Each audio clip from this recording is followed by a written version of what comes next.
call to order the city council regular meeting. We're going to take out the PA 254 at some point. Roll call, please. Roll call. Mayor Garrett. Present. Mayor Pro Tem Cantor. Present. Councilmember Jennings. Present. Councilmember Canez. Present. Councilmember Miller. Present. Madam Mayor, you have the phone. Thank you. I invite everyone in the audience and council to say the Pledge of Allegiance. I pledge allegiance to the flag of the United States of America and to the republic for which it stands, one nation, under God, indivisible, with liberty and justice for all. I'll need the approval of the agenda, but it has to be adjusted. So I'll make a motion to table the agenda item regarding the generator to the next meeting on January 23rd. we also need, thank you. Just for clarification, are you taking it off the agenda for tonight? Yes. A table would be made at the time the item comes up. Okay. I would just move to amend the agenda to remove it. Okay, I'll amend my motion to remove the item from the agenda.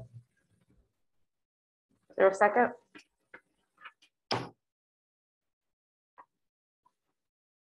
Second. Okay, it's been moved in second. I don't think there really has to be a discussion for that. And then we need to add public comments back on for items that are on the agenda, which is going to be after presentations. Is it items on the agenda for the first one, or is it the second one? Yes, Okay. items on the agenda for the first one, and that has historically gone after the consent agenda. Oh, so it's after. For the public hearing. Okay, so sorry. So we need to add public comments for items on the agenda after the consent agenda. If someone can make the motion there. I'll make a motion to amend the agenda to add public comments for items on the agenda to go between items number 6 and item number 7 on the current agenda. Thank you. Your second.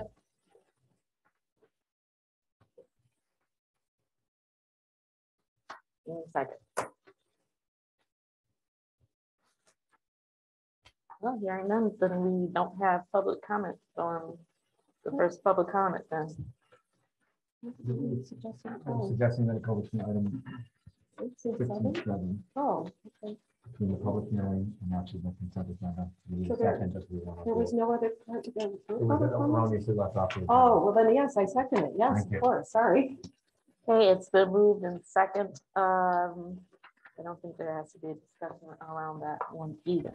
Okay, so total for the approval of the agenda. After all the amendments.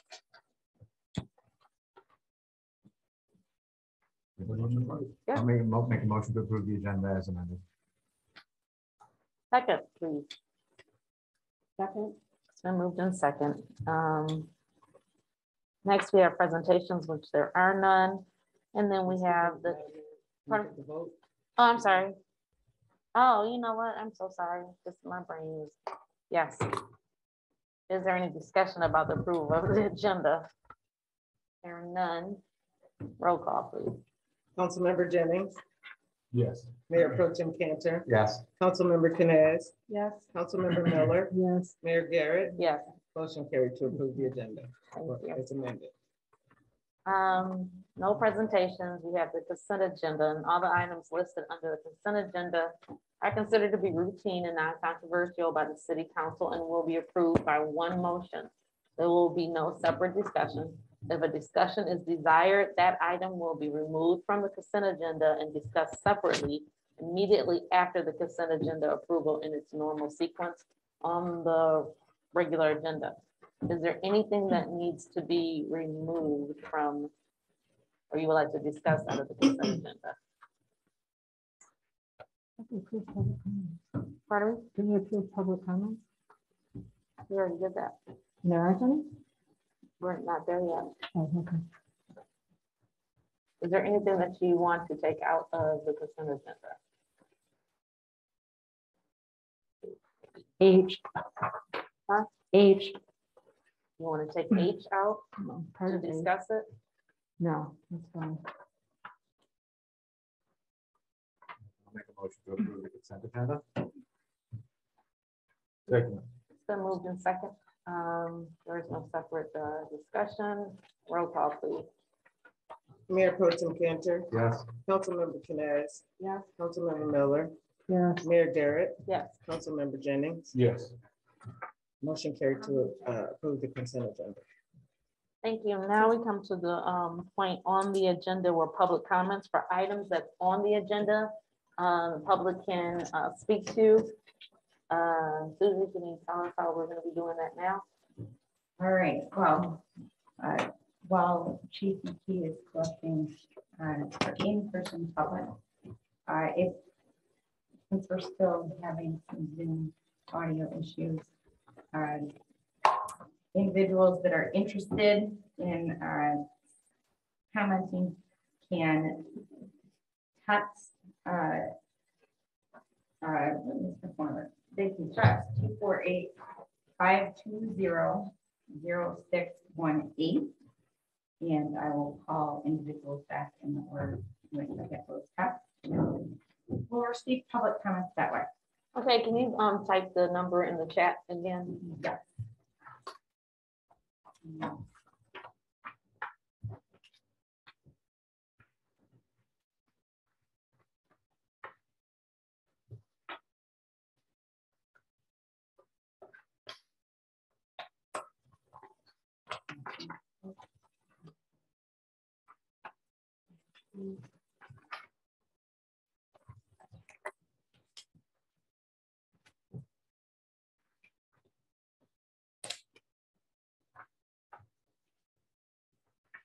And then when you get finished typing those in, can you get out of that seat? Yes, I'll take it too.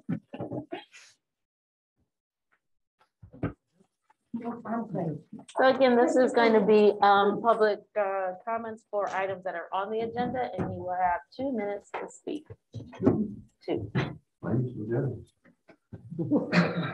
You could give free for. Bruce Scopus, 28050 Woodworth Way, Lathrup Village. Hi, good night, or good evening.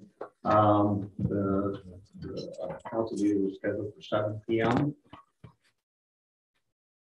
And obviously very tardy and announced meeting. You know, I mean, it's something new, but if it's at 7 a.m., you should be here ready to go at 7 a.m. I'm here to talk about the infrastructure study group. This is a committee that was put together, I understand, to develop the road program, what was needed, you know, and put together some recommendations. Now the infrastructure group apparently has accepted the proposed, this is their word, the accepted proposal past the infrastructure committee was recommended to city council the specific streets slated for each summer construction. Are these people appointed by council, the infrastructure committee? So they are selected by the. Yeah, appointed. There's certainly no terms, and yet they were put in charge of your roads, our roads. Something's definitely wrong with that.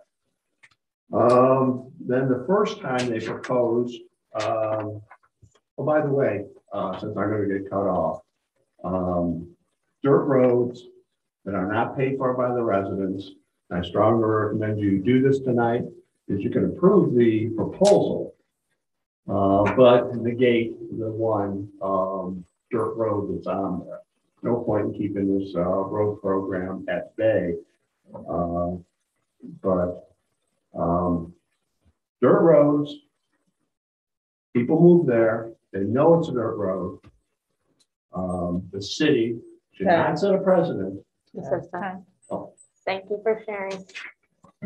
Thank you for the full 2 minutes that I was allowed. Thank you.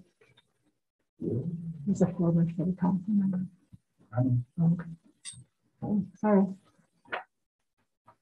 Hi, I'm Kimmy Horn. Residence is 18187 Avila Boulevard. I am here for the road question too. I just wanted to put out. We moved in Lathrup Village 20 years ago, and because of the dirt road, that's one of the reasons why we moved there, because it gives a real village feel. We're in support of keeping our dirt road. We are right there in the corner of the restaurant is there, Jagged Fork. And there's a lot of traffic now that comes through that area from Abella to San Rosa. And we are so afraid that if we had anything to do with having paved roads there, it would be like a freeway, because it's already a cut through and they're speeding through there. So that's basically why I'm here, just to put it out there that we would love to keep our dirt road there on Abella and San Rosa. And I'm speaking for our two neighbors that are across the street from us as well. Thank you. You're welcome.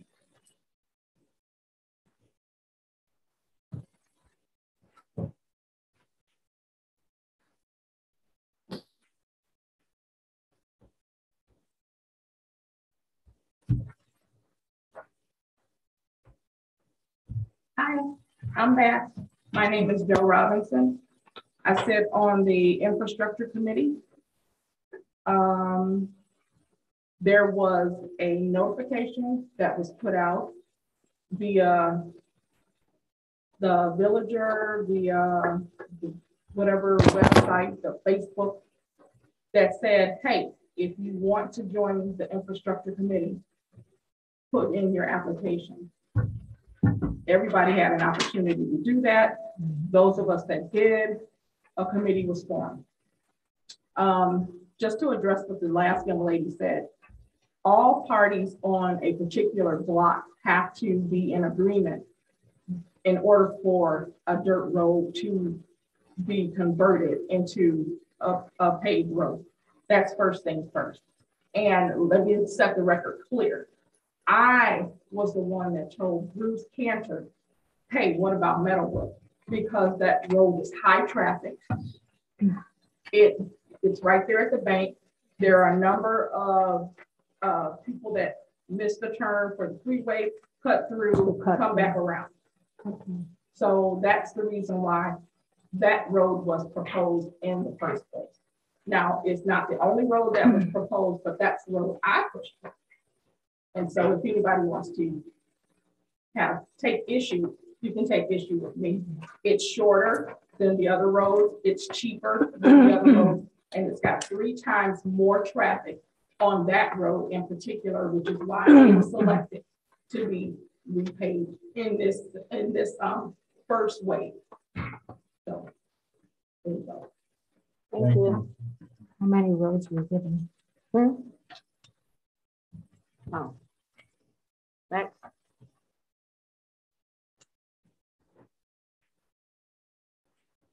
Hi, my name is Elaine Antiman. I made similar comments at the study session previous to this, but I found it very upsetting that a lot of the discussion, which did make the meeting go longer, Mr. Purpose, was about disputing if gravel road should be paved. And I find this upsetting because I was part of the 63% of voters that voted to pass the road millage in 2020 with keeping in mind information available since July of 2020 that gravel roads would be part of that millage, what the millage would take. So I feel that it's very disrespectful, and I feel that it's very offensive to see a couple of council people and maybe even a couple of residents who have decided that either now they don't like that idea or they never liked that idea, who are trying to subvert the will of the voters. Thank you. Is there anyone else in the hallway? No. And is Susie looking to see if there's people? Yeah, somebody coming up. Yep. Hi, Jason Hammond, 27590 California Drive Southeast. I just want to acknowledge that people in the city are angry, people in the council are angry, people in the staff are angry.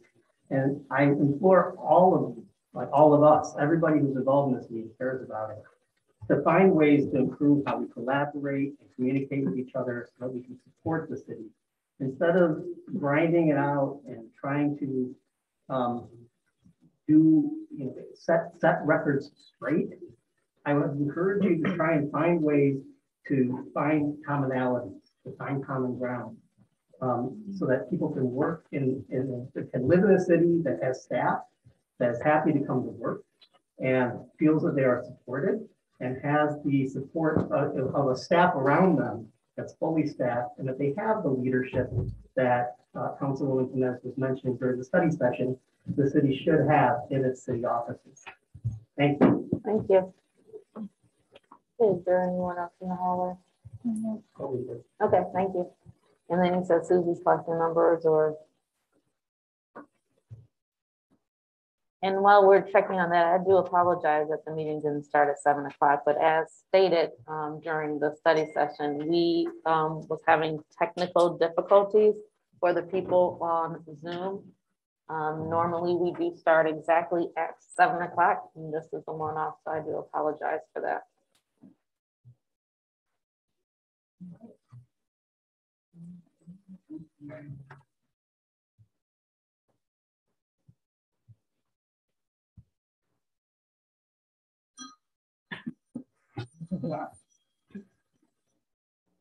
Hello, this is Susie Stack. You say it in the village. Who am I speaking with? Hi, this is Ashanti Lynn, Vice President of the Southfield Board of Education. Hello, how are you? I'm well, how are you? Wonderful. Everyone here in City Council can hear you. Wonderful. If you would like to give us your thoughts. I would just like to extend an offer for the City Council to speak with the Southfield Board of Education regarding the resolution for the Lathrop School.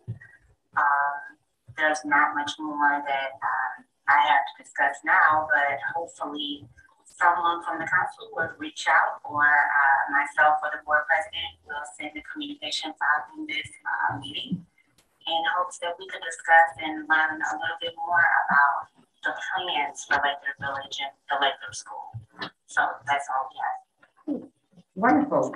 We will definitely be in contact. And I believe I have your contact information, but yes, we will certainly be in contact with you about the ideas for the Lathrop School. Wonderful, thank you. Thank you very much. Bye-bye.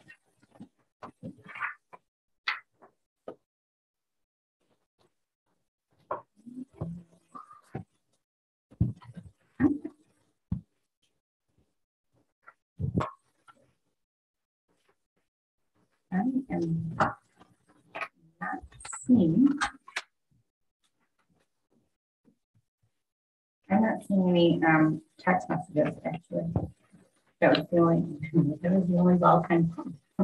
Okay, I know that we have 3 people, Celine, not Declan, Dalton, thank you.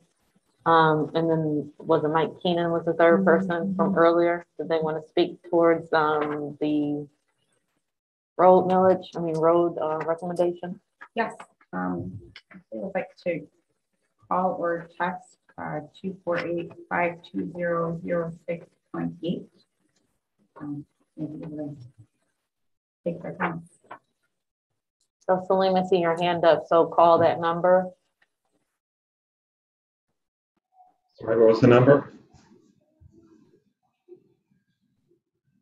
And again, there's some type of technical difficulty that we are experiencing where we are able to hear the people that are doing it by Zoom. You all might be able to hear each other, but we can't hear you. Again, that phone number is 248-520-0618.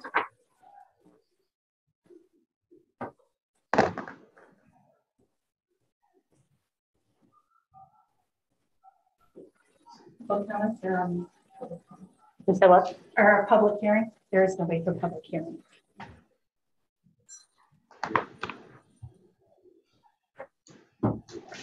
Good evening, this is Susie Stack. Hi, Susie. This is Celine. How are you? Wonderful. How are you doing, Celine? Everyone here in City Council chambers is here and can hear you, and Okay. I'd like to hear your comments, please. Great. So this is related to the study session. Is that okay? That's about the road recommendation. Yeah, about the road improvements. Yeah. Yeah, so I just want to make a comment. I was listening to the discussion during study session, and I guess I was thinking, why are we, frankly, why are we wasting our time with rehashing stuff that's already been determined and settled? I mean, we had a committee that was created. They they were diligent in their work. They came up with a recommendation.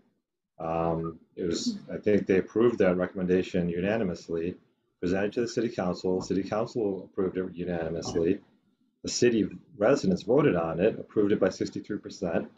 So, I mean, that's it. The road improvement, plan had passed. So the discussion I heard earlier with a couple of council members talking about why are we doing dirt roads, why are we doing this and that.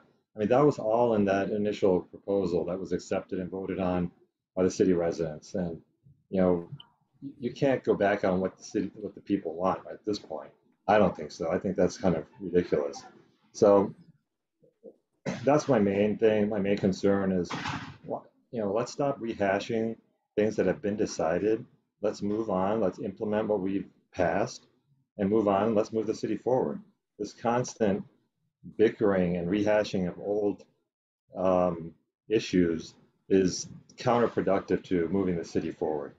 And I think that the council members that are engaged in this do not have the best interests of the city at heart. And just a quick comment on Mike Griffin's comment about how that approval process worked in the committee. Kind of interesting because he was on the committee. He was on that infrastructure committee, part of that committee who approved the plan. So he knew dirt roads were going in. And so I just think it's kind of disingenuous of people to kind of change things now. Yes. Sorry, William, your 2 minutes is up. Okay, thank you. Thank you very much for your comments. Have a great night. Bye. You too, bye. Anyone else? There's one other. Yes, Mr. Right.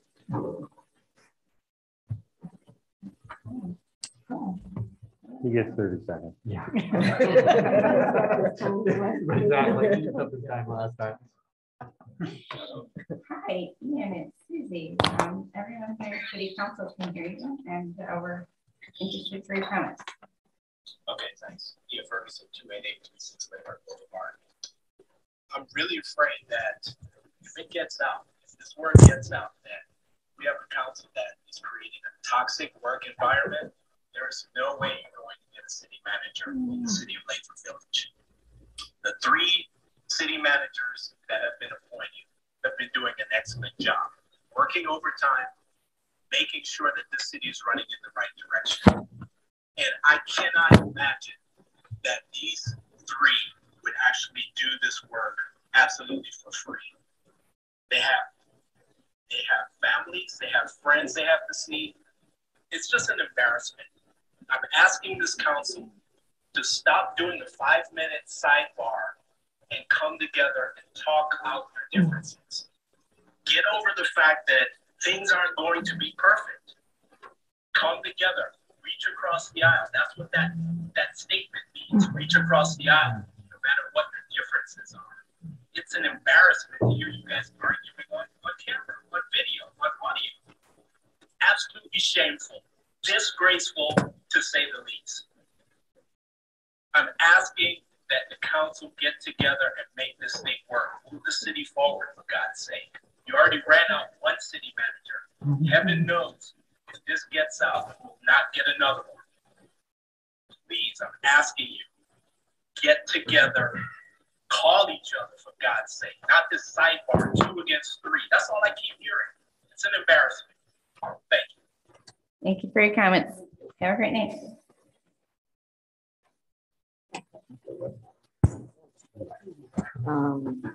Anyone else?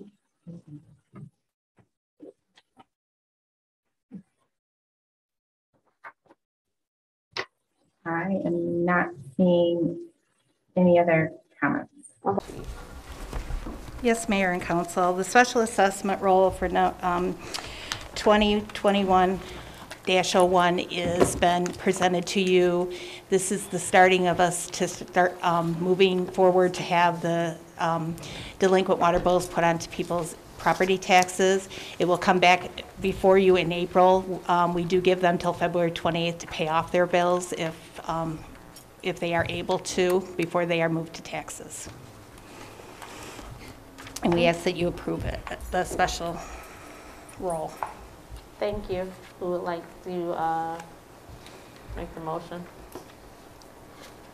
I'll make the motion to approve the special assessment roll. I'll Do I second. need to say anything else? Do I need to Well, add it's anything adopt else? the attached resolution, and we don't care. Page 74. I got you. Okay. I'll make the motion to adopt the attached resolution number 2 for special assessments, roll number 2021-01. Second. It's been moved in second. Is there any discussion? Hearing none, roll call, please. Roll call, Councilmember Canes, Yes. Councilmember Miller, Yes. Mayor Garrett, Yes, Councilmember Jennings, Yes. Mayor Pro Tem Cantor, Yes. motion carried. thank you. Next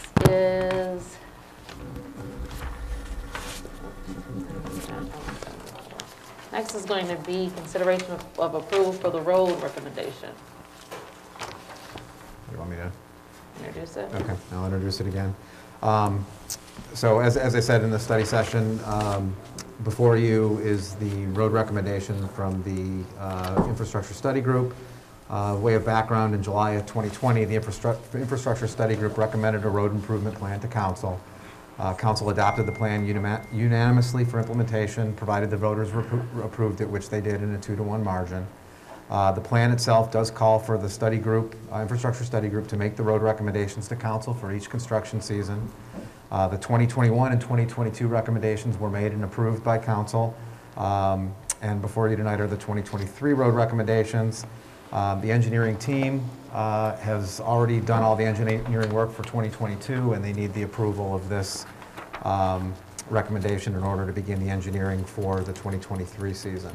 As far as the process goes, the way we selected these roads was to eliminate any bias. The initial road selection was made by the city engineer and the project manager, not the committee members, and this was done so that we would have an unbiased selection, as the engineers are not aware of any city politics, or where various committee or council members reside, any resident concerns, and so on. So they base their selection solely on objective criteria, such as the PASER ratings, which are visual inspections of the road, core sampling. So we did 3-foot core samples, 2 per block in every road in the city, so that it basically gives the engineers the ability to look under the roads without tearing them up, and that factors into which roads they choose for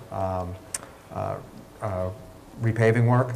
And then they also look at other factors like the prior paving history, parking mitigation, other infrastructure work that's going on simultaneously, cost considerations, and minimizing disruption. So the recommendation that you have in front of you is for 2.85 miles of roadway.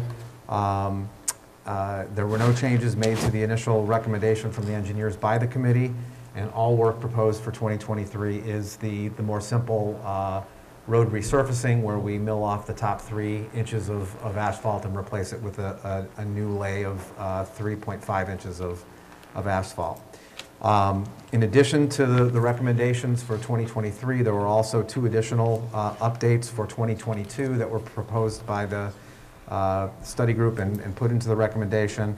One is for Bloomfield from 11 Mile to Cambridge.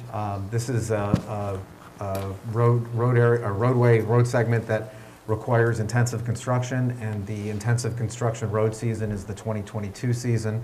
It was overlooked by the committee, and the engineers recommended that we move this to 2022. And then also, we've heard a lot of discussion tonight, but part of the original proposal was to include a small amount of gravel road to be paved by this plan that was the voters approved. And we had originally planned to include the gravel road to be paved in with the 2023 recommendation, but again, the city engineer reminded us that that's considered intensive construction, so we really need to do that during the intensive construction season, which is 2022. Thank you. There's no written recommendation in here, so City Attorney, how would you like the recommendation to go had to be stated? How the proposed motion? Yeah, the motion. Adopting, you could adopt the recommendation as proposed if that's the desire of council. Okay, someone wants to make the motion?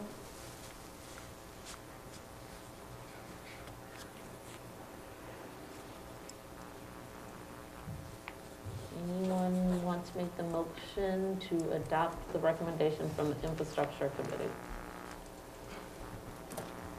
I'll make the motion to adopt the recommendation from the Infrastructure Committee.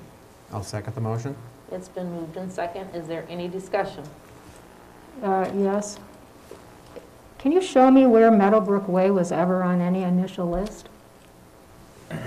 Sure. I mean, if you look on the, actually, I can It's just not- tell you, it's not in the go proposal. to fixlvroads.com, and the map that's on there will have Meadowbrook on it. Well, it has Meadowbrook on it, but has I Meadowbrook didn't on the- see on- as anywhere a- that it says that it was a selected road, because there's been multiple updates of that map. So I have really been looking to find where, It has I do Meadowbrook. have a Keep saying- map that has all the eligible roads if Right. you'd like to see it.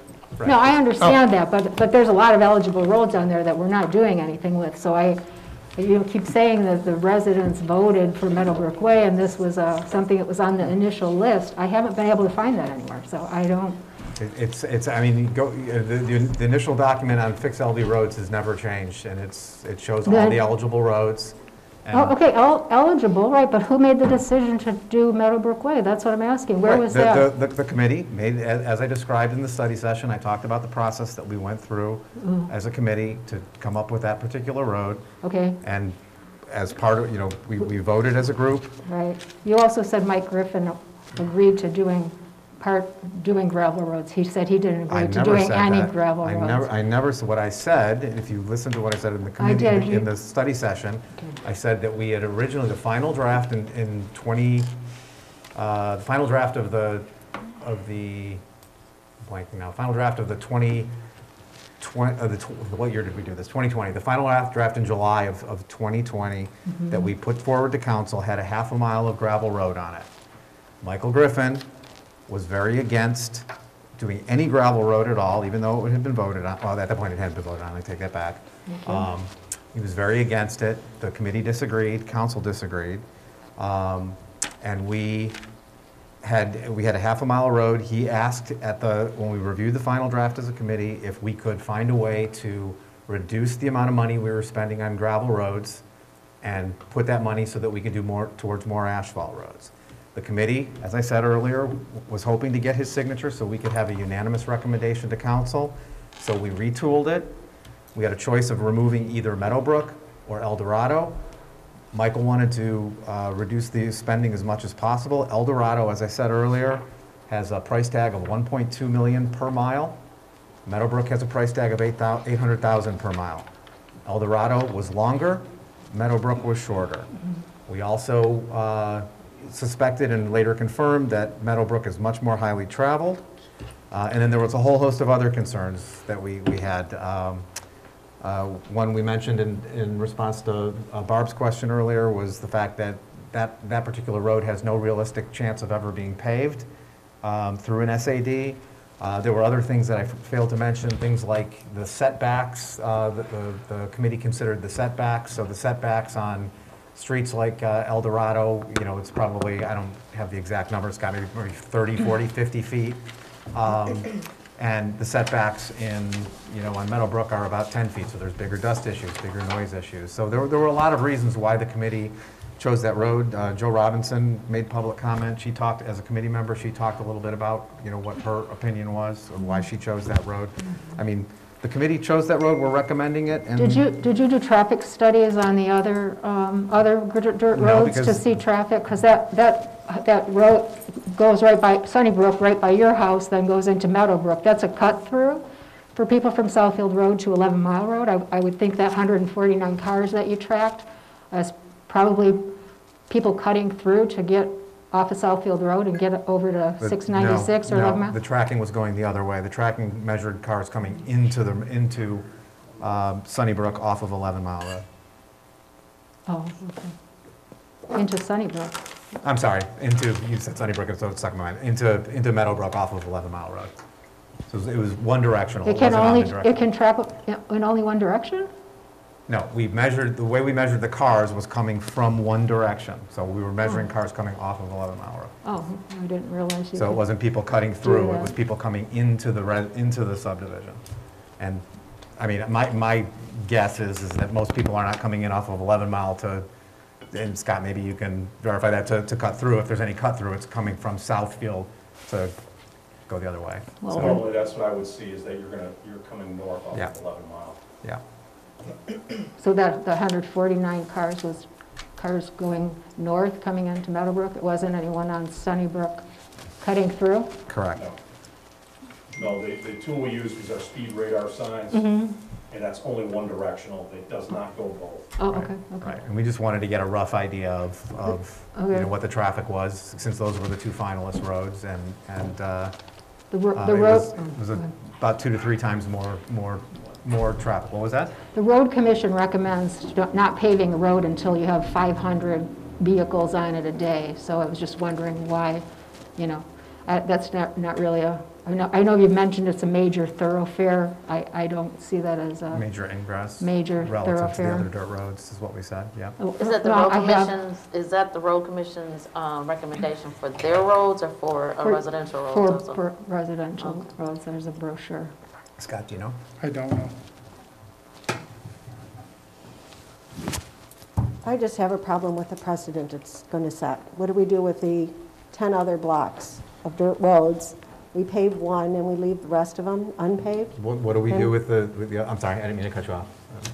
Okay, what do we do with the other 2 miles of 1A construction that we do? What do we do with the half mile? I mean, things change. I'm just saying it's not fair to the residents who live on dirt roads who are going to be expected to pay for their, if this comes up again, is the city paying for all dirt roads? I'm just asking about the precedent. I hope so. I mean, things change. I mean,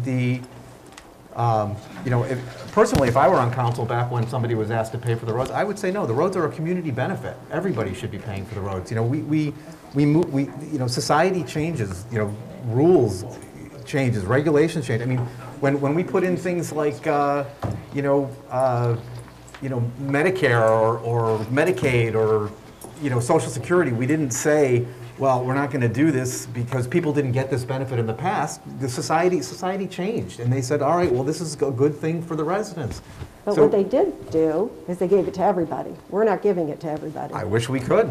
We can't, and that's what I'm saying. I'm not comfortable with cherry picking who gets it and who doesn't. How is it being cherry picked? I mean, there's 11 roads. We had to make a decision out of I'm 26 miles of that's my road. opinion. We narrowed it down to the initial proposal. I mean, we put on the ballot in 2019 to do all roads. I agree. I saw it. And it didn't pass, so we had to make some hard decisions. I mean, there's 26 miles of road. We can't do it. The committee recommended and council approved what we thought was a millage that would garner enough money to do a substantial chunk of road. And some roads are going to be left behind until the next time. That's the reality. I would have loved to have done all roads and all gravel roads, but we've got to make hard decisions. I agree.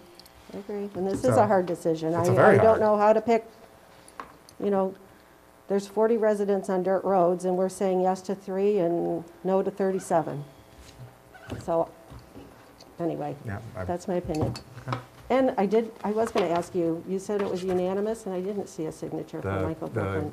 council vote was unanimous. Oh, okay. Any more discussion? Roll call, please. Councilmember Miller, No? Mayor Garrett, Yes. Councilmember Jennings, Yes. Mayor Pro Tem Cantor, Yes. Councilmember Canes. No. Motion carried to approve the road recommendation. Thank you. Next up, we have the city administrator search firm. That would be you, Chief. Yes, Mayor and Council. You have 3 proposals in front of you. One is from GovHR, Baker Tilly, and then MML. All 3 of these firms are roughly around this. Well, you have one from 19,000 to 24,500. They roughly do the same thing. There are some a la carte options depending on which company you go with. MML has a couple unique features, one being a resident meet and greet that we've used in the past.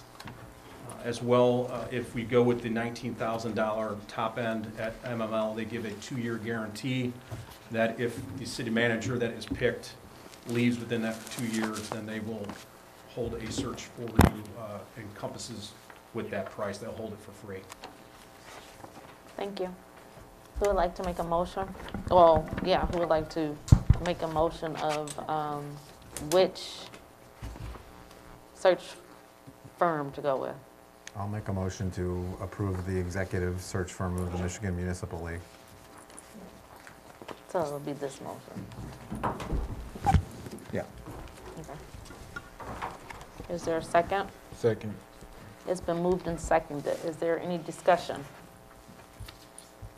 Yeah, I'm just concerned that we just keep getting the same people all over to go from community to community.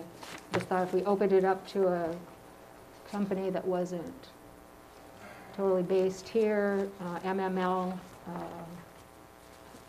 has a lot of resources for city staff and whatever. Seems like it's not removed enough, I guess. I know on the school district, we will go with MASA, which is an administrators organization for educators. Sometimes we didn't get a wide enough pool to choose from. Well, the last time that we did this, it was amazing. There was a couple of people that were not from Michigan that did come. A couple finalists. Well, finally, yeah, finalists. I know one was currently living in Michigan, but he was from Michigan. No, there was the two that were not living in Michigan and not from Michigan. Okay. And they were, debating about relocating, and I think there was someone that was living elsewhere and used to live in Michigan. Yeah, a guy so, from Connecticut. The MML, I feel as though they do extend a large net. I also like the fact of the MML knowing Michigan laws and just the relationship that we've had with them before. They're accommodating to come and find out exactly, what we need, and they take the time to do that. Yeah, I like the three things that I liked about the MML. I think as Scott indicated, I think the three firms are very familiar, are very similar in what they do. But the three things that I liked, one is that whereas I think the non-MML firms had three consultant visits. The MML will include 5, and then they also do the community roundtable and the open house during the interview process. So that's included in there, Right. where the other ones do have it, but you have to pay extra for Yeah. it. So I agree. Yeah, and I think one of the two, I think it was GovHR, their consultant travel expenses were not included in the 22.5. So the expenses that they come from out of state, hotel, for 3 visits, their flights, whatever, that's all going to add to the expense as well. Okay. Any other discussion around this? Excuse me, which package are you recommending? The motion was for the MML. Yeah, but there's one for the 14 to 17 and one for the 19 to 23. Thank you. Yeah, so my motion is to approve the One that's in the $19,000. Oh, I see what you're asking. I'm sorry. So it was the $19,000 executive search plan from the MML. Does that need to be seconded again? No. It's a modification. The original seconder should second it. Okay. Second. Wow, okay. Any further discussion? Roll call, please. Mayor Garrett, Yes. Councilmember Jennings, Yes. Mayor Pro Tem Cantor, Yes. Councilmember Canes, Yes. Councilmember Miller, No. motion carried. Thank you. Next is 19600 Forest Drive, House in the Woods.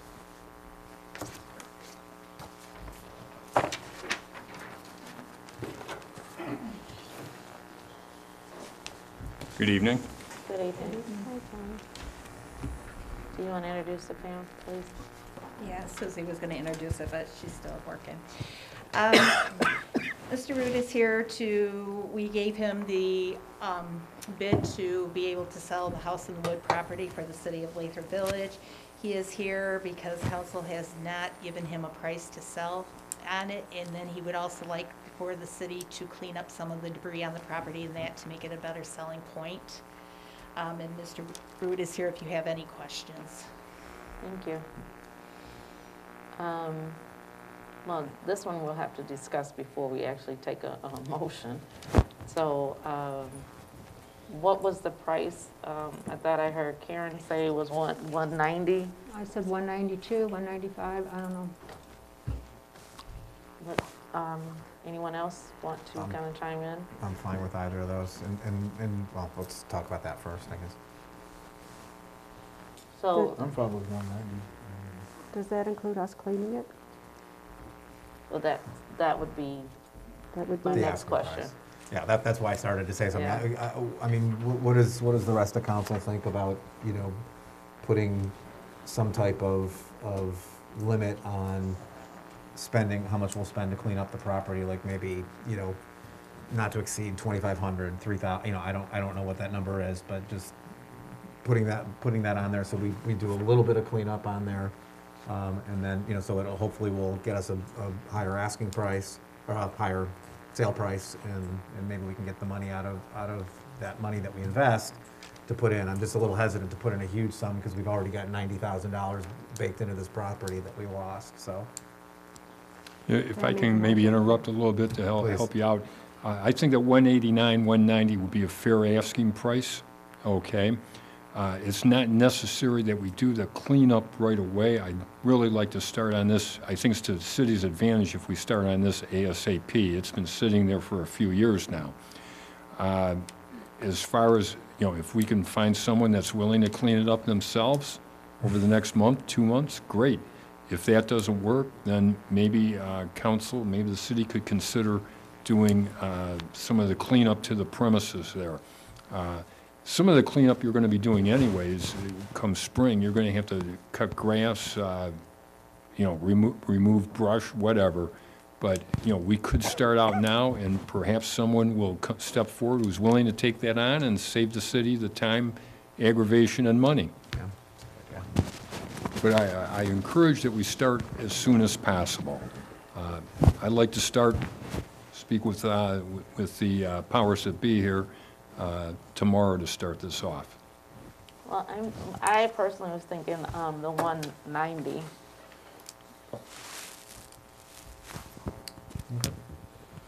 Anyone else? Mayor, the other thing you have to talk about too is he also discussed about a land contract. Okay, so That first, would also be part of. right, so first is, is 190 a price that we can all agree at? I can agree on 190. I can agree on 190. Barb? Okay, and so then land contract, because you have to kind of explain that one. Okay, land contract, the city is the bank. Any type of a purchaser would put down a sum of money. He pays, whatever can be worked out between the city and the purchaser. They pay a sum of money per month, usually about 1% per month at an interest rate. But this is predicated upon getting an offer. Again, any type of offer is at approval of the city. And more specifically, I think eventually it has to be approved of by council. So it's not a situation where somebody comes in and say, well, we're only going to pay $100 a month and it's zero interest. It's something that's negotiable between the city and the purchaser. So, if someone's willing to pay cash for it, great. But please bear in mind that if you do go land contract, okay, there is risk there because you're playing banker, okay? If you do go land contract, any type of development on that property, if they want to get a loan to build up whatever they want to do, whatever's approved for by council, by the city, they have to pay off that lien. It has to be paid off. A bank will not lend money unless the property is free and clear. They want first position. And further, even if they didn't want to do that, any contractors that come in, subcontractors, they want that property paid off. You know, it's got to be paid off eventually. So the risk is that if they're making their monthly payments and they can't afford to build. Goes back on the market. But they got to pay a sum of money up front. Okay, so as an example, they could say, we'll go $50,000 down. If they can't complete the contract, they lose that money. They do not get it back. But you can just add that as an option in the listing. It doesn't have to be land contract. It Okay, can be Karen, commercial, excuse it can me, be but I didn't cash. hear you. Oh, I'm sorry. I said if you can just add that as an option. It can be as cash, conventional, land Oh, contract. yeah, absolutely. It doesn't have to I be mean, a land the contract ideal only. situation would be for somebody just to pay it outright. Right. It's something that's agreeable with the city, with the council. Right. That's the best thing right there. And then, of course, anybody that does purchase it will put forth a plan as to what they want to do with the property. They're not going to buy it and then at a later date say, you know, well, let me put this forth, let me have this idea. They're going to have, it is going to be contingent upon council approval as what they want to do, the city's approval. Right. Okay? So you're just adding that option. Correct. Yes. You're adding an option. An option, thank you. And John, The property. remind me, it's been a long time since I bought Okay. a house, but isn't it the case that if they miss a payment, then it immediately, the $50,000 in your example would immediately come to the city and we could then Well, relist the okay, property? that you're going to be. There's a process. You'd have to file one what's called a forfeiture, and they would have to forfeit. The court would have to adjudicate that, but yeah, if they're in default, typically, depending on how much they're in default, they either try to work out a resolution to get back in good graces, or the scenario where they just walk away from 50 grand is usually happens more so with the developer that has gone belly up and they're gone. So I would think that, just from my perspective, the purpose for tonight's motion, approving the selling price and then giving John an understanding that the council would consider land contract as an option and that they will also consider improving the condition of the property to make it more marketable. I don't think that the latter two need to be included in the motion. Well put. So who would like to make the motion of the listing price being $190,000? I'll make a motion to list the property at $190,000. Second. It's been moved in second. Is there any additional discussion? Hearing none, roll call, please. Councilmember Jennings, Yes. Mayor Pro Tem Cantor, Yes. Councilmember Canes, Yes. Councilmember Miller. Yes. Mayor Garrett. Yes, Motion carries. thank you. The next one, which is item E, we're going to remove that one out until our next Thank you, council Council. meeting. Thank you. Thank you, Don. Whoa. Until our next meeting, just in case you have more information at that time. Okay. I'll call them tomorrow. Okay. So that will skip down to the COVID-19 protocols. As we discussed in study session, the idea of doing the study sessions, the first of the month, doing the study session via Zoom, and then the second study session in the meeting would be in chambers, masks being worn on in city, what am I trying to say? In City Hall. But this was, you wrote it up, ma'am. Sorry, get my head back in to meeting space here. So yes, some of those, some of the items that you may wish to consider is, yes, having that first study session of the month entirely via Zoom. And then the second one, the second study session and regular meeting then in chambers, and we'll work out our technical difficulties here. You may want to require that, staff and board and committee members are required to wear their masks during the meetings. You may just want to require masks for every single visitor right now, regardless of vaccination status. Right now, they're strongly recommended, but not required. you may want to limit the capacity of City Hall overall, right, for visitors overall. I'm not sure entirely what currently what that limit would be. I was looking through the CDC recommendations prior to putting this packet together, and their guidance is not easy to decipher, I guess is a nice way to put it. So those are just some of the ideas that I had for you. Does that mean we're not renting out the community room? We are still renting out the community room. It's not happening nearly as frequently as it used to be. Yeah, there's limited capacity for that. The number that sticks in my head is around 50, but please don't quote me on that. And then will you request they follow the same protocol? All the guests have to have masks at the event? We could certainly implement that, yeah. I don't know what's going on down there, so I don't know. I'm not pushing that they have to. I'm sure people who are inviting them, I'm just saying what we do there, we should be doing here too. Agreed. So a mask mandate of all meetings and gatherings in City Hall. Also coming to City Hall, regardless of immunization status, wearing a mask. And you said you already wiped down all of the, sanitize everything after each meeting. Yes. Does that sound like, and then it would be on we would revisit it. So it's going to be, the end would be TBD because we would revisit it, maybe kind of check in each meeting. We could check in each meeting, every other month. However, these CDC guidelines, as we all know, seem to change on a... I think it should just be a standing item. Item for just, so we'll have an update whether or not it needs to be relaxed or it needs to, I don't know. Do you get updates from the CDC, or how did you come up with this, or why was this even brought up? How does that come to you guys? This was just discussion concerning, as the numbers were rising, it was just discussion that came up to review the COVID protocols to see if there were additional items that maybe we should strengthen, relax, add to. I did speak with Susie as well about this, so it was during the surge, so if that answers your question. The only sorry to interrupt you. Go ahead.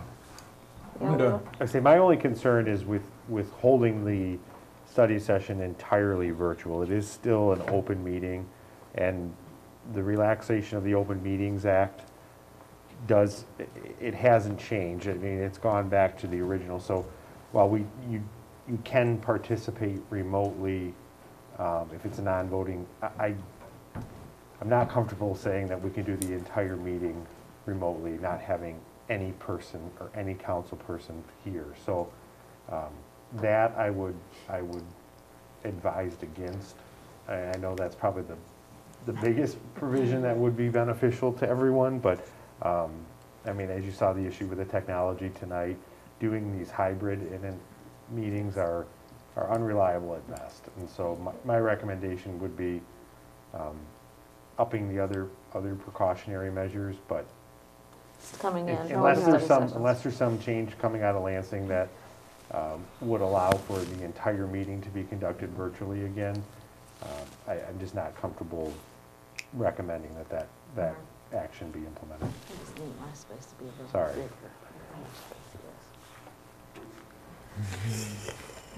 I'm fine with having it all us coming in for the study session in the meeting. Just have it set up exactly how it is now, where the people are in the other room, a mask mandate. Okay. So do we need to take a action request on that, or is this kind of just protocol? Again, this is more of a directive to staff. Okay. I mean, if there's going to be I don't believe we have a written policy on COVID-19. if we do, then I would recommend that it be a motion to amend that, but if it's just a directive to staff, then no motion necessary. I think there is a policy that was adopted when all the adopted and put in place when the emergency orders were March still in 24th. effect. I think the last time it was updated was, I want to say last June. Well, that's my recommendation, would be to put the policy, So to provide the current policy to council and let them make an action request at their next meeting. I mean, with the understanding that these implementations staff can implement these additional precautions immediately, but actual amendment of the policy will come at a later time. Thank you. The next is a proclamation for James Smythe. It's in memoriam honoring him. Whereas on behalf of the city of Lathrop Village, we wish to extend our sincere condolences to the family and friends of James Irving Smythe.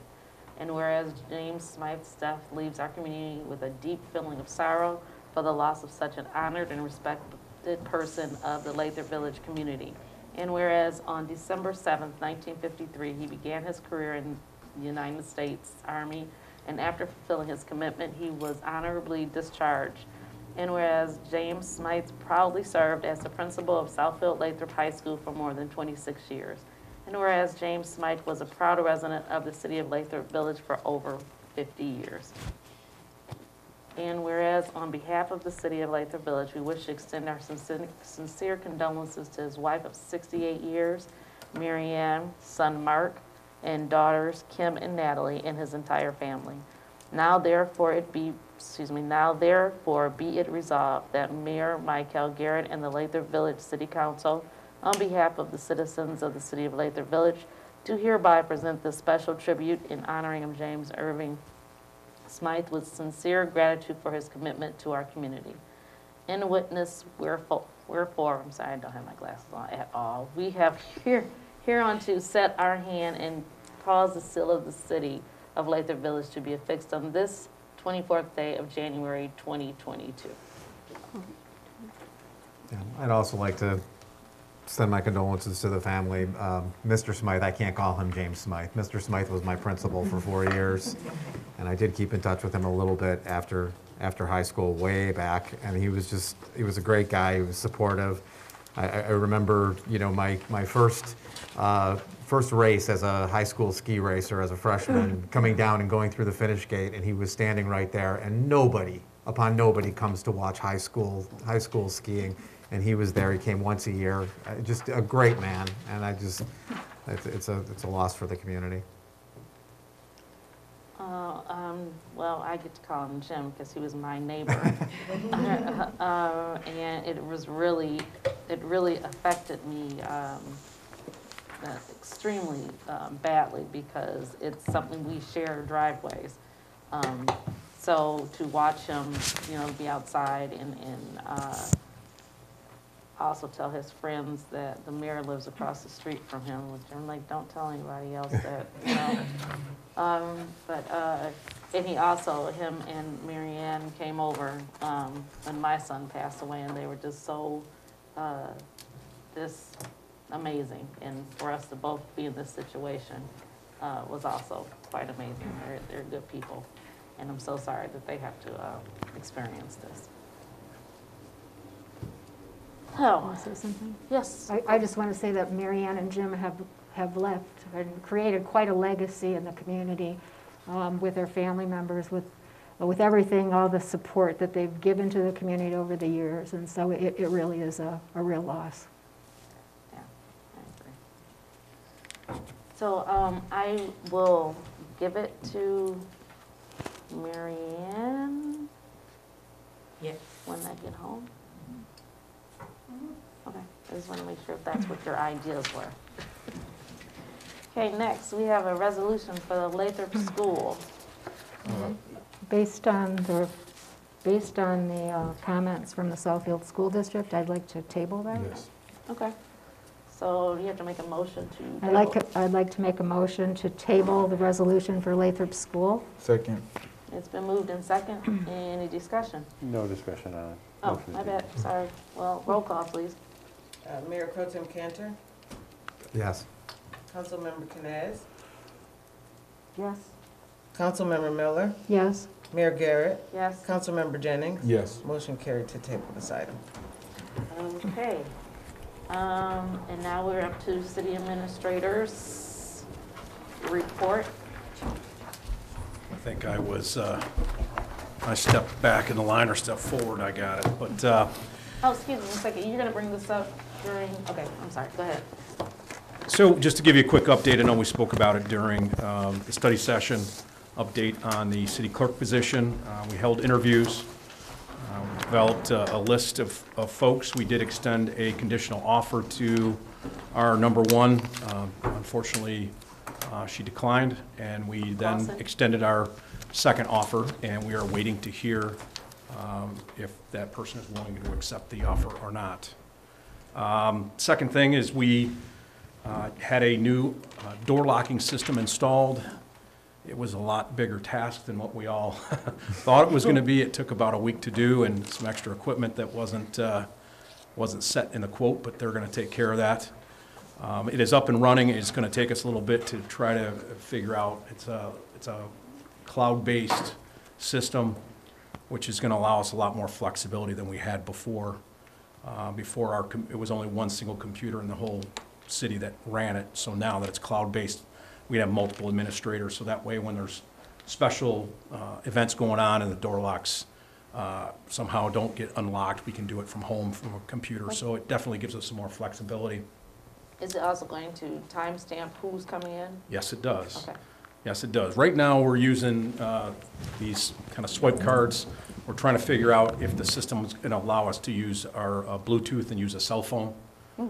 If not, we're going to look at potential options of going back to a key fob. It's kind of a user, whatever you like to do. This, to me, I don't like. I liked it on my keys or on a phone. So we're looking at options. It'll take us a while to dial it in, but so far it's been great. Okay. So, we are doing free COVID testing this weekend from Saturday and Sunday from 10 a.m. to 6 p.m. It's going to be a drive-through, either rapid or PCR test. It is completely free. There's no insurance. You can just drive through, and they will do it for free. Great. Thanks for setting that up. Thank you. Yep. Taking the lead on that. Anything else? Just FYI, Chief, the traffic sign that's on Santa Barbara Yes. is not working. So we've had issues with one of the signs. I believe it's that one. We've contacted the company. We're waiting for feedback. One of the things we did figure out is if the officers or whoever's changing the batteries out, if they disconnect it before installing the fully charged battery, it's shutting down. It goes into a default mode. So again, it's communication is one issue, I think. The other one we're looking into with the company to see why we're getting defaults, why we're not getting readings. Okay. So we're working on it. Just wanted to let you know. Thank you. City attorney. So No, you have a question for, I just sorry. do, 1 second. because it was kind of a hot topic. I just wondered if there were any updates on the graffiti on 11 and Lathrop Boulevard, since it is a code violation and against the charter. The code enforcement has given them 7 days, and we do have a contract with, that they have with the company. They have 7 days to get it covered up or do something, but then they're going to professionally do it this spring to clean it up completely. So they're supposed to be doing something to cover it. I do not know what that is yet. Okay. Scott, can you talk about that? I know we kind of discussed this. Yeah. It is on private property. The city, we can't go on and just fix it as much as it would be beneficial to, like, I think, I don't know, it was Karen, somebody pointed out that you come into the city and it's the first thing you see is the turtle or whatever. I can't remember what it was, but Slimer, that's it, Ghostbusters. I'll use the travel, Skyway Travel as an example. When that wall collapsed, it took, multiple court hearings before we finally got an order to do it, and then ultimately getting an order from the judge to go on the property to correct the violation. So if it's not resolved within the time frame allotted by code enforcement, then the next step would be to issue a citation. We'd have a court hearing within probably 30 days. It would, we typically have 1 to 2 dockets a month. And then based on what happened at that hearing, if the property owners show up and we can come up with a resolution, we could submit a stipulated order giving them a period of time to correct it, and if not, the city would go on and correct it. If they don't show up with COVID protocols at the 46th District Court now, they're giving them basically 2 additional adjournments. One more time to appear via Zoom. They don't show up the second time, then they get a 3rd opportunity to come in, and they have to come in person. If they don't come in after that 3rd time, then we can submit an order for corrective action. So this process has been drawn out, unfortunately, because of COVID and because of the time it takes to get these orders. So if you're working with the property owner now, that's going to be your quickest. Well, that's what I was going to suggest, is they did send us a copy of a signed contract. I believe it says it'll be done by the end of March. Okay. I mean, based on that and based on what you just outlined, do you just recommend we work with the property owner, or do you recommend at the end of the 7 days, do we issue a citation? Well, I would depending on the status of it, I do agree. I think there needs to be something done to that on the interim basis until they can do a full remediation of it, whether that be, hang something over it that covers it, or just get out there and with a roller and roll over it for now. I'm not sure what they're going to do, but we would like to see some sort of temporary remediation. Now we can't really force them. Hopefully they're not watching, but we can't really force them to do that. But that would be the a gentle suggestion, I think would be. The ordinance says graffiti is a public nuisance, and that they have 10 days after they receive notice from the police chief to remedy it. Why is it any different from what? We still have to get a court order to be able to go onto their property to remedy the nuisance. So if you cut someone's lawn or do whatever, you have to get a court order to do that? The nuisance cuts are different because every February we publish in the paper that if your grass gets over a certain height, the city will cut it. That's considered their notice. So the nuisance cuts are different than abating a public nuisance. It's like if somebody had an inoperable vehicle or a partially disassembled car in their driveway, we would still have to get an order from the court to be able to go onto private property remove it, and to remove that car. Or we get it a lot with deteriorating structural property, roof, windows, and unfortunately we just had one last week where it's a roof, and because of the time of year, the judge gave until the end of April to get it corrected before allowing the city to make that. And not that the city wants to put a $25,000 roof on everybody's house, but it does often, more times than not, it does motivate the individual to either get it fixed or to sell the property. So it's not a quick fix, unfortunately. Can I ask a question? Do we have problem with graffiti in Lathrop? And how have we remedied it in the past? This is the first time I've ever encountered any sort of problem with graffiti in the city. So I wouldn't say it's a perennial problem, but perhaps. It's not a large problem, and normally we just work with the property owner to get it taken care of. So I can't remember ever prosecuting a case. Yeah. I mean, the property owner doesn't want that graffiti on their walls as much as we don't want there, so.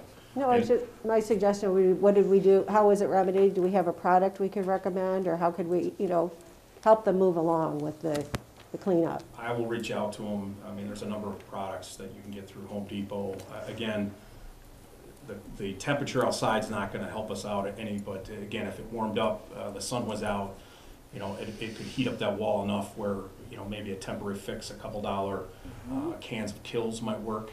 Again, just trying to urge them to do some type of remedy, temporary remedy, before it gets warmer and before they can do this Find out contract. whatever kind of paint Slimer used and. Yeah, and you can use the Just change the anti-paint. color. Is that not an indicator of gang activity anymore? It doesn't really, Someone it did depends ask on how me. you look at it, but, what they're saying to me is not anything related to a gang activity, so. And who said the tarp? I mean, can we throw a tarp over it? Or We is that can't. private property? We can't put anything on there, but I would not recommend asking Okay. them to put a tarp, because that would probably look worse than the spray paint, big blue I tarp don't hanging know. there. That's pretty bad. Have you seen it? Yeah, I did It's see it. huge. I saw it. Do you have something? Yeah, so under my city attorney report, we briefly talked about it, and Barb had called me about this last week or maybe a week and a half ago. This is just a draft proposal. I do think it deals with the cannabis and the current cannabis ordinance. I do think it's important, and my recommendation would be to schedule a meeting where we can have adequate time to kind of go over the current cannabis ordinance as well as potential avenues for moving forward. So this is just this is just purely something to look at and get an idea.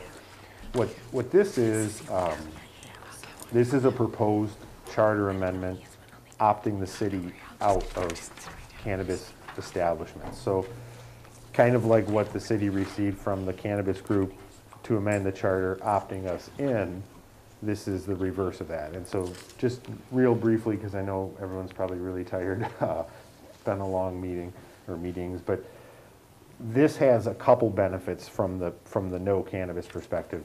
Charter amendments it's more difficult to amend a charter than it is to amend an ordinance. So if any group or entity was interested in amending or petitioning to have our ordinance amended, by amending the charter to opt out would make it much more difficult for them to be successful in that avenue. It also, there was an attorney that had been watching and been on a lot of our Zoom proceedings that represents the cannabis group. She had reached out and sent an email to Bruce that brought to my attention an issue in the city of Grand Haven where their council has addressing their cannabis ordinance in a very similar fashion to ours. They proposed to put it on the ballot and let the residents decide on the ordinance itself. And unfortunately for them, there's no provision allowing for them in their charter, allowing for the council to submit an ordinance to the residents for a vote. And there's no precedent under state law to allow an ordinance to go to the residents for vote. And there's nothing under the to allow the ordinance to go to the residents for vote. Fortunately, our charter does provide an option for council to, on its own motion, submit to the electorate an ordinance to either be adopted, amended, or repealed. So I'm confident that our ordinance allows us to take that action if that's what council desires to do. But again, this is just a different idea I had based out of that email exchange with that attorney. So again, just something for consideration. I think we can talk about it in more detail. I don't want to put it off too far because time has a tendency to slip away fast, and this is something that I would like to have resolved and settled one way or the other by the end of February, I think. So again, just something for your review, and then we can have comments and discussion on it at another meeting. Thank you. Oh, and then another thing too, and I can't remember who asked, but somebody asked about a legal update on pending litigation. So there are a couple, and I'm not going to get into the details of anything tonight. So there are a couple pending lawsuits against the city that are being handled by the city's liability carriers. So it's not permissible to go into a closed session to just give a case update.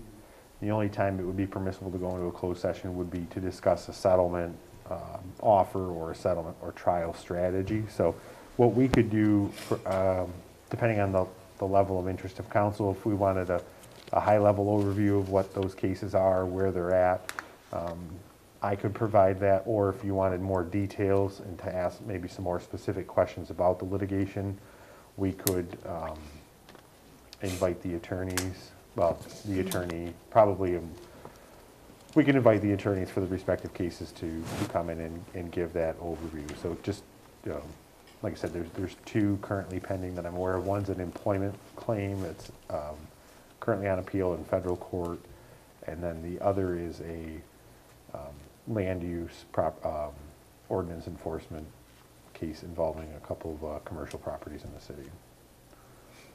That's it for me for tonight. Thank you. Thank you. Reports of boards, commissions, or committees? Yeah. I just have a quick one for SACWA. As I said at the study session, I reached out to their attorney to help with the back billing of the water issue to see what laws govern that.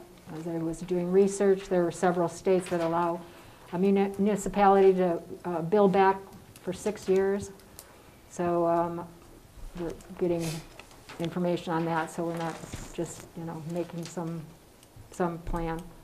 And also, the rates are going to be going up, but I will share that when they are approved. Okay. Anything else? Okay. Any unfinished or new business? I don't think we have any.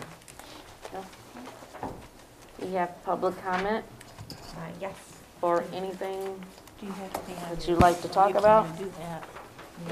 And they're back. I forgot the Zoom is on, so there's- The long haul here.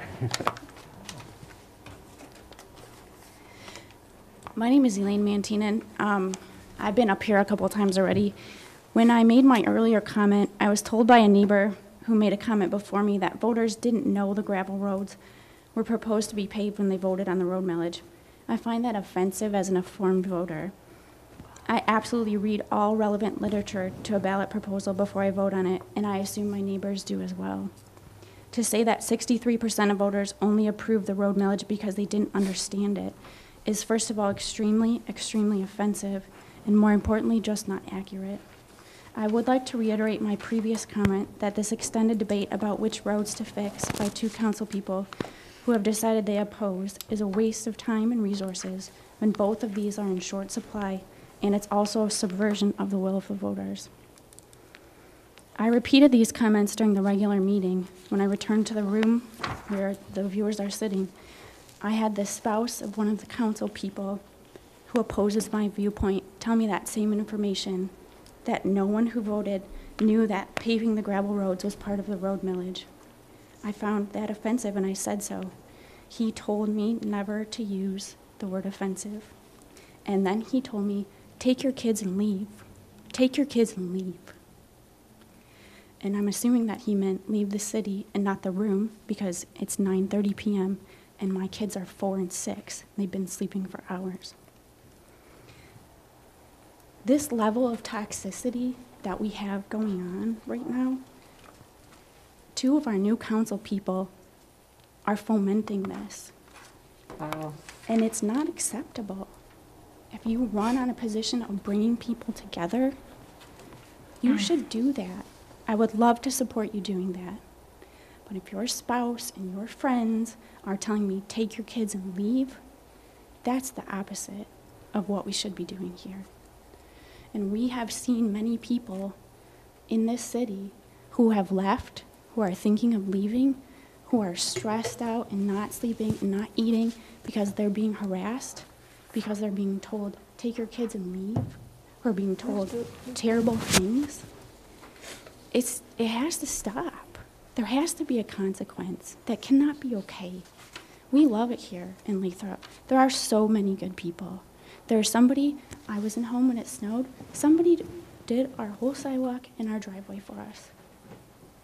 We have so many people. If I need something, I can reach out and 10 people will be right there for me. But then we have this small group of people who are so upset if you oppose anything they say that they will come after you and they will send mean emails about you and they will tell you, take your kids and leave. And I really think that's a problem that we need to address because people are leaving because of that. Time. Thank you. Is there someone else in the hallway? Yes. Jason's back.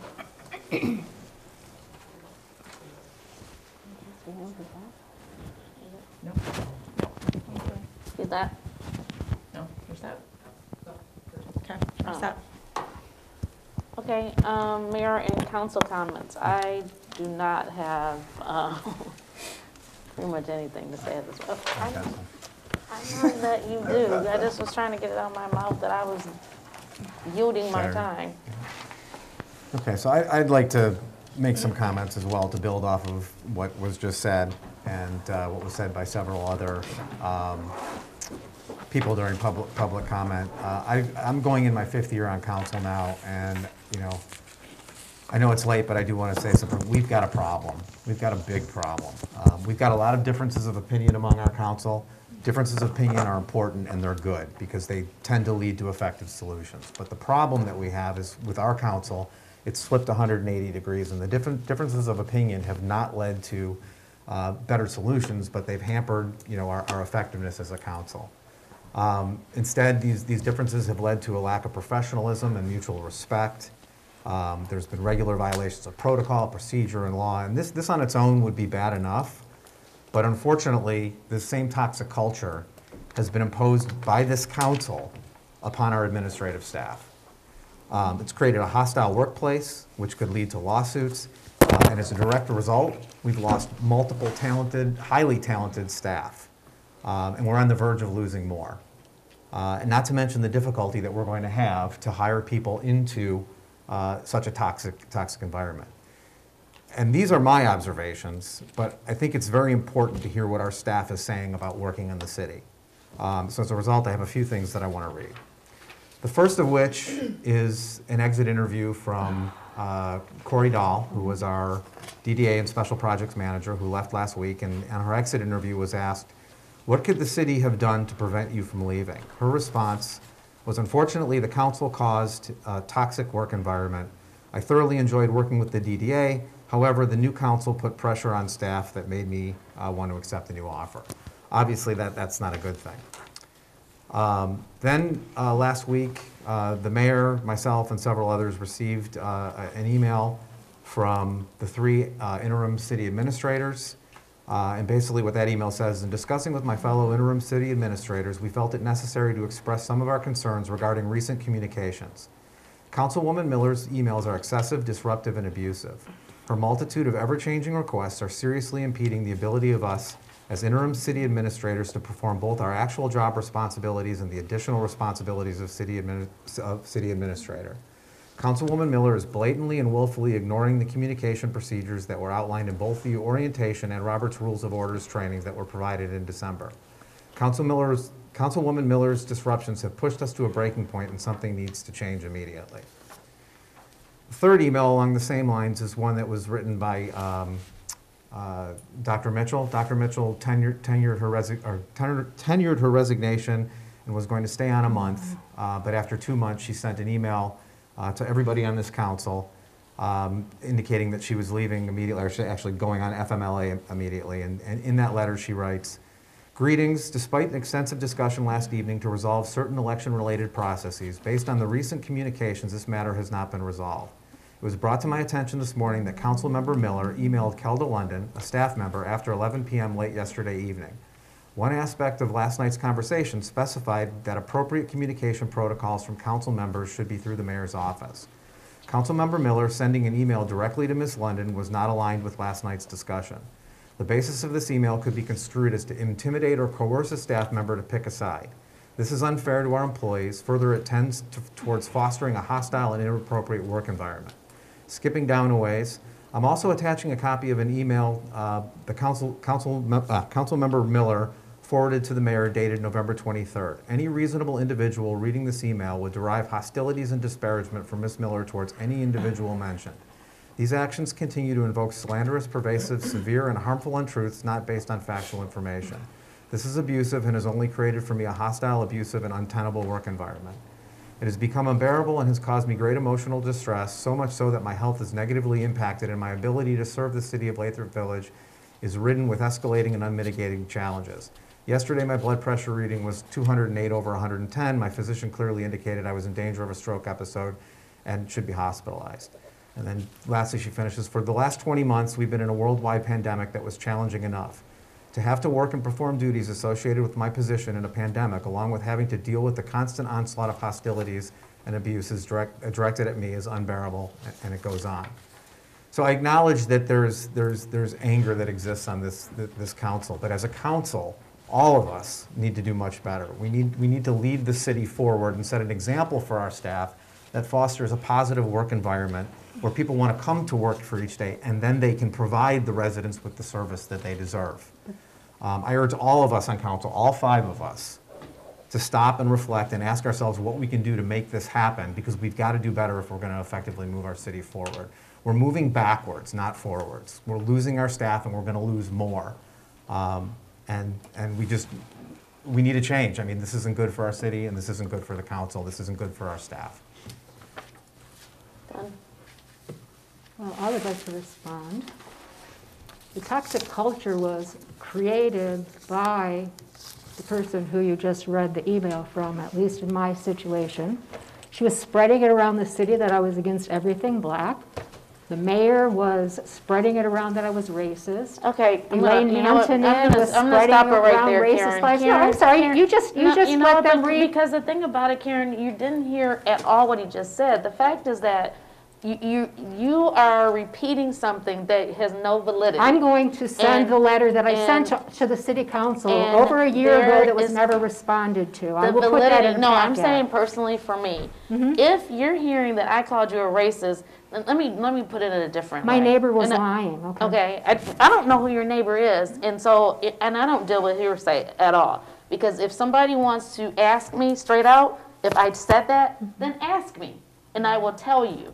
But then the next thing, which this is what I do, and this is what I would assume that you would do in this situation, why would you call me that? Why would you say that?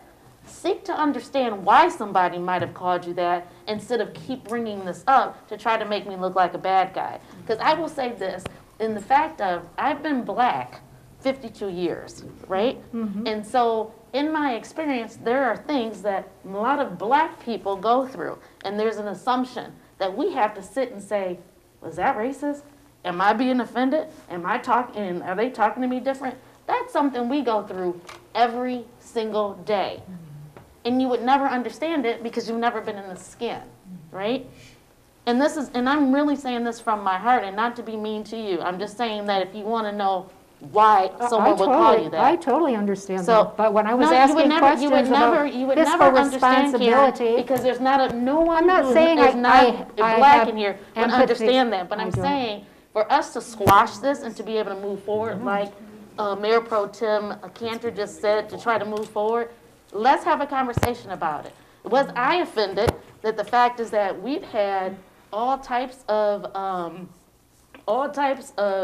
events that never had any culture behind it for people of color, not one, right? But then no one ever said anything, and I knew how much money we were spending on that. But then, because I didn't know all of the information, that you come forward and say that you have a problem with the Caribbean Fest. As much as I pray, and this is how my parents they have raised me like this, the first thing that happened was not, oh, they're against it because it's black. But then when you kept going on and on and on and checking behind Cheryl and checking and why did you do this? And then after Ian, it started to make people wonder, made me wonder, did you just not want it because it was black?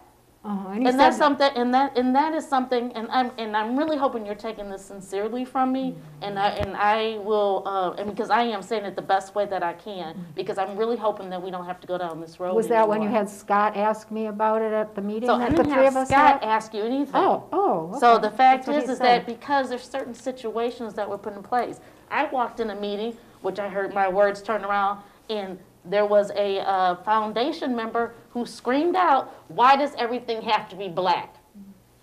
Then you had told me also, oh, I heard that you got upset and walked out. How rude was that? I didn't tell you that. How rude was that for someone to scream that? How rude was that for someone to scream that to me? Very rude, yes. Okay, so the fact is that when it comes to this beautiful community that I have learned to love and I've always wanted to move here, you're on already hollow ground of where you feel like you weren't wanted, back in the day. But now where I've lived here, but going on 15 years, and I thought things kind of were changing, I feel like we're coming back around the corner. And every sense, and especially, and again, saying this for all sincerity from my heart, is that the day that I stepped into the position of mayor, all of a sudden everything went to just crap, which I'm doing the exact same thing that my mentor, who I told everyone was my mentor, and I watched Frank by him doing everything. And I followed in his footsteps, and I'm still following his footsteps. But then the one thing I get from you and from Barb is it was never this bad until 3.5 years ago. So that makes me feel some kind of way. So a lot of this, understand, is how a black person may feel when you're coming at them continuously about something that could be racist. Did you ask me? No, it wasn't racist. I've spent my entire life Karen, fighting for justice and equity. You know, and that's kind of like someone saying my best friend is black. No. I have to tell you. Okay. And if you can ask any other black person, that is basically what you're saying to us. Okay, tell me. Okay? Yeah. But the fact is that I'm just asking you, and I've been saying this through every email, seek to understand. I'm here, we can talk. No, you were in my living room. We had an illegal meeting in my living room. You were in my living room twice. I thought, one, that we were burying the hatchet, and you came back at me with a knife to my throat. So, I mean, the thing about I'm cool with it. Because the fact is, if you want to know, if we want to walk through it and we can resolve it, I would love to have it. We can meet on neutral ground. But I would ask you, and I'm asking this from the depths of my heart, would you please stop it? It was never even acknowledged. I sent the letter, it was never acknowledged.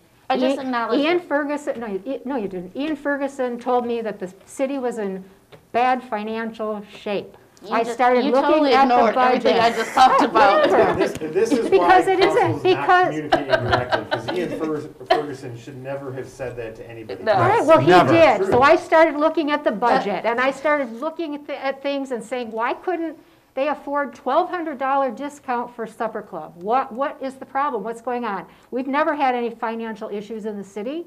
So I started going through the budget. I started asking questions. I saw that the Caribbean Fest went over budget, and this was spent and that was spent. I asked for information. I had to do a FOIA to get a copy of the contract.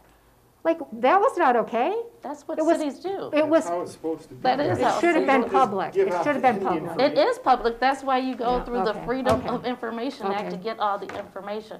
But I wasn't even talking about that. Well, that's what I was talking about, and that is what happened. And it was was twisted into a racial thing. I You have an just email said it. where you. You just said that I called you a racist. I explained my. But I my also saw side. an email that you put out saying that you thought this was a racial issue, and And I just Scott needed to explained. call me in. And I just explained it, and I'm saying to you, could you please, That regarding was 2 years Kelly, ago. Did you have a conversation with me about it?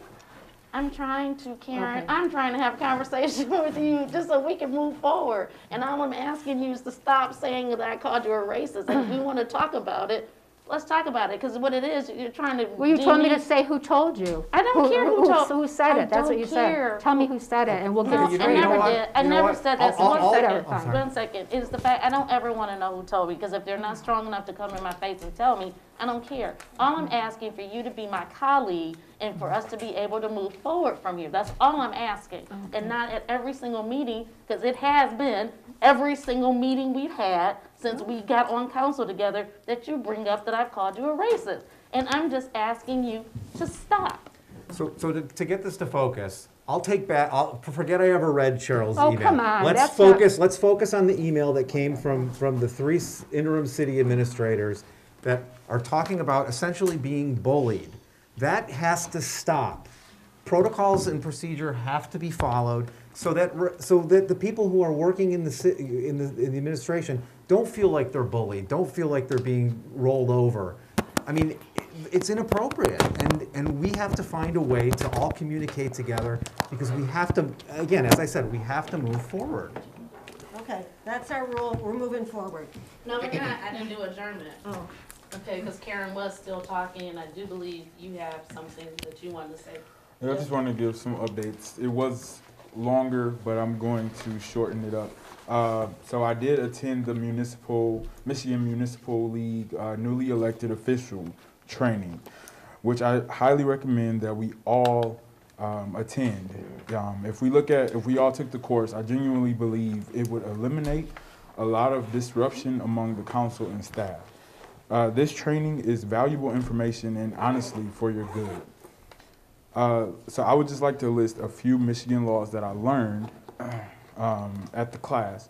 So city council members may only act as a council. Individual members do not have the right to direct staff to perform any function or activity. Individual members of the council should not be directing staff or interfering with the day-to-day operations of the city. Lastly, a majority of the council is necessary to provide direction to the administration. I'm gonna move on to my last remarks. This is something I just feel like needs to be addressed.